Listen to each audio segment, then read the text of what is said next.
মাঝরাতে লাজুর সাথে চরম নোংরামি সুদেবের। সম্পূর্ণ জানতে হলে চ্যানেলটি সাবস্ক্রাইব করে ভিডিওতে লাইক দিয়ে দেখতে থাকুন।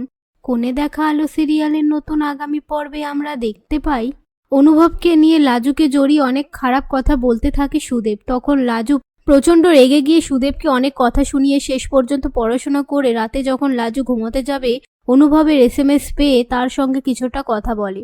তারপর লাজু ঘুমিয়ে পড়ে মেঝেতে। তখন মাঝরাত সুদেব লাজুকে দেখে মনে মনে ভাবতে থাকে ওর সঙ্গে কাছাকাছি হলে হয়তো ও ভুলে যাবে অনুভব দাদাকে, আর যদি টিচার দিদির মতো লাজুর একটা বাচ্চা হয় তাহলে মন্দ হয় না। এটার কথা ভাবতে থাকে আর আস্তে আস্তে লাজুকে খাটের ওপর তুলে নিয়ে লাজুর খুব কাছে আসতে চায় সুদেব। সেই মুহূর্তে লাজু চিৎকার করে উঠে বলতে থাকে, ছি, তোমার মতো খারাপ স্বামী আমি চাই না, যেখানে কোনো রকম স্বাধীনতা নেই।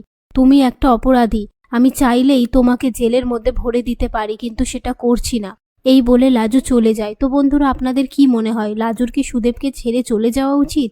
কমেন্ট বক্সে লিখে জানান। ভিডিওটি ভালো লাগলে শেয়ার করবেন।